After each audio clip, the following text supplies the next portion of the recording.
संजीवनी बूटी किसकी बनी? गोस्वामी तुलसीदास जी की रामचरितमानस में जिस संजीवनी बूटी का उल्लेख किया गया है वो एक नहीं बल्कि चार बूटियां थी। लक्ष्मण जी के मूर्छित होने पर रावण के भाई विभीषण के कहने पर लंका के राज्य वैद्य सुषेण को डोट बुलाया गया। राज्य वैद्य से इसका उपचार पूछा गया।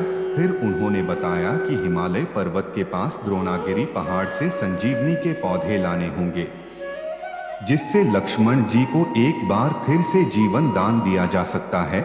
यह चार पौधे थे जिनके नाम क्रमशः मृत संजीवनी, विशाल्यकर्णी, संधानकर्णी और सवर्ण्यकर्णी थे। यह बूटियां सिर्फ हिमालय के द्रोण पर्वत पर ही मिलती हैं, इसलिए हिमालय के द्रोण पर्वत का विशेष महत्व है।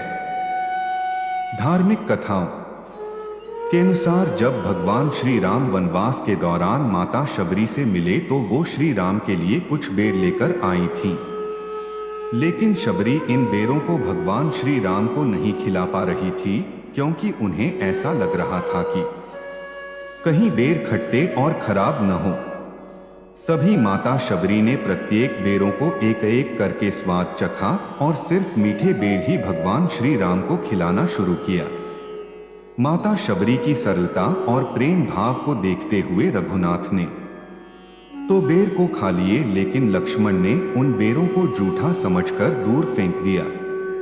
धार्मिक गुरुओं की माने तो जो द्रोणागिरी पर्वत पर जाकर गिरे तभी भगवान श्री राम ने लक्ष्मण से कहा, प्रेम भाव से दिए गए बेर को डोट तुमने तो फेंक दिए, लेकिन वही एक दिन तुम्हारे प्राणों की रक्षा करेंगे और वही बेर आगे चलकर संजीवनी बूटी बने। और इसी संजीवनी बूटियों को लाने के लिए अंजनी पुत्र हनुमान द्रोण पर्वत पर पहुंचे। राज्य वेद सुषेण के द्वारा बताई गई संजीवनी बूटी को चमकीली और विचित्र सुगंध वाली बूटी बताया गया, लेकिन पहाड़ पर ऐसी कई बूटियां मौजूद थीं। पहचान न पाने पर राम भक्त हनुमान पर्वत का एक हिस्सा तोड़कर वहां से लंका की तरफ चल दिए।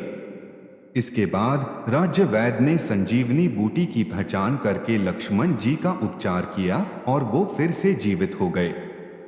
ऐसी मान्यता है कि जो पहाड़ पवन पुत्र लेकर लंका गए थे वो आज भी वहीं पर हैं। तभी तो हनुमान चालीसा में कहा गया है, लाए संजीवनी लखन जी आए, श्री रघुवीर हर्षि उर लाए।